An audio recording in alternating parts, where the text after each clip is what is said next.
इस दुनिया में बड़ा होने का बड़ा महत्व है। हम तो बचपन से सुनते आ रहे हैं और आपने भी कभी न कभी जरूर सुना ही होगा कि नाम बड़े और दर्शन छोटे, दही बड़े, बड़े की बिरयानी, बड़ा है तो बेहतर है, बड़े अच्छे लगते हैं, इत्यादि इत्यादि।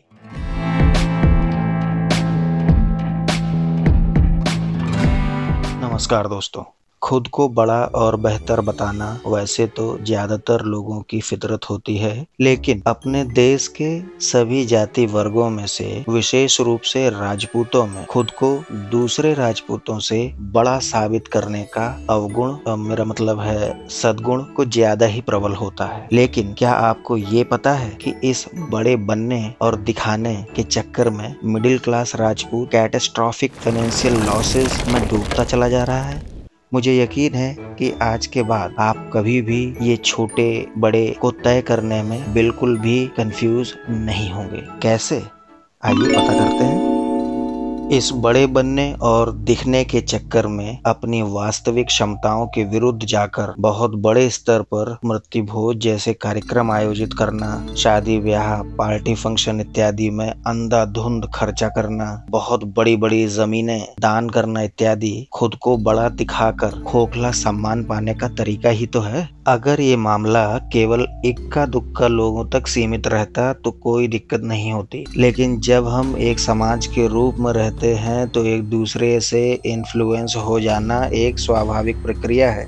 लोग ऐसी घटनाओं को नज़ीर मानकर एग्जाम्पल देने लगते हैं और लोग क्या कहेंगे इस डर से ज्यादातर लोग बियॉन्ड द कैपेसिटी जाकर काम करने लगते हैं, जिसके कारण उनकी आर्थिक, सामाजिक, पारिवारिक और मानसिक स्थिति को गंभीर नुकसान पहुंचता है।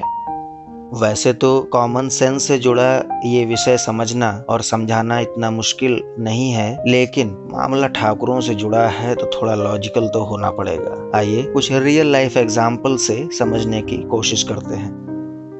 क्षत्रिय तो बहुत पूजा पाठ करने वाले लोग होते हैं ना, दिन रात हिंदुत्व और सनातन की रक्षा करने में लगे रहते हैं। तो यहीं से शुरुआत करते हैं। तो ये बताइए कि सबसे बड़े देवता कौन से हैं? शिव जी, गणेश, श्री कृष्ण जी या भगवान राम? ये तो पक्का पता होगा राजपूतों को।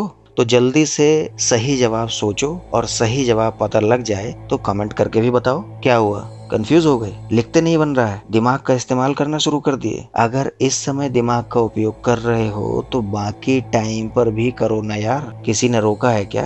वैसे रोका तो है तुम्हारे ईगो ने। खैर चलिए आगे बढ़ते हैं दूसरे एग्जाम्पल की तरफ। किसी सड़क दुर्घटना में गंभीर रूप से घायल कोई इंसान देखा है? जरूर देखा होगा भाई, इसमें क्या पूछना। अगर किसी का बहुत भीषण एक्सीडेंट हो जाता है तो उसका जीवन बचाने के लिए सभी स्पेशलिस्ट डॉक्टर्स की टीम को मिलजुल कर आपसी तालमेल बैठाकर इलाज करना होता है। अच्छा ये बताइए कि इलाज करने वाले उन डॉक्टर्स में से सबसे बड़ा डॉक्टर कौन सा माना जाएगा? हार्ट का या नसों का या हड्डी का या पेट का? किसका? सोचो सोचो। क्या हुआ, दिमाग फिर से सुन्न पड़ गया? ये तो नहीं सोच रहे कि अपनी अपनी जगह सब डॉक्टर इम्पोर्टेंट हैं, एक दूसरे के पूरक हैं? अगर ऐसा सोच रहे हो तो आप 100% सही हो। उस घायल मरीज को राजपूत समाज मान लो और डॉक्टर्स को अलग अलग कुल या वंश या ब्रांच मान लो, और फिर सोचो कि क्या समाज को बिना आपसी तालमेल के बचा पाओगे?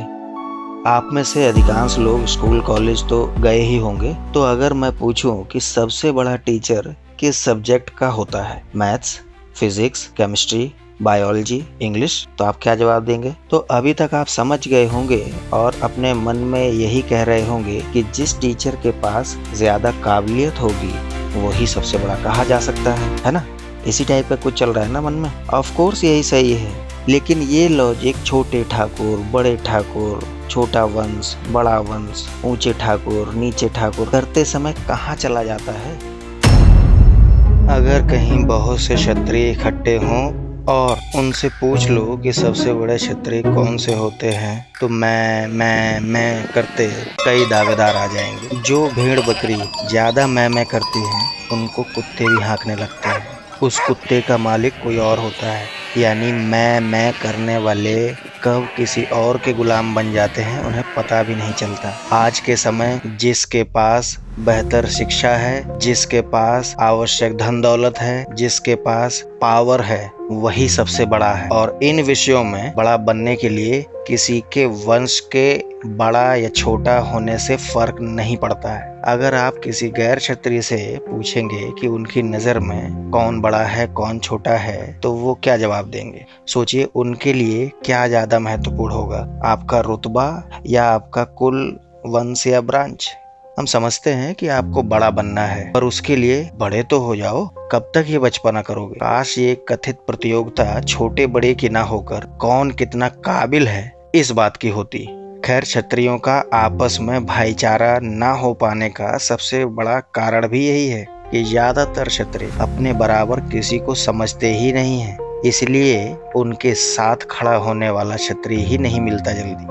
आज की इस प्रेजेंटेशन में भले ही क्षत्रियों की बात की गई हो, पर ये हर समाज, जाति, वर्ग पर लागू की जा सकती। खोखली ईगो को सेटिस्फाई करने और सम्मान पाने के शॉर्टकट ढूंढने की ये जो हवस है ना, यही समाज को बर्बाद कर रही है। हो सके तो समय रहते इसको त्याग दीजिए।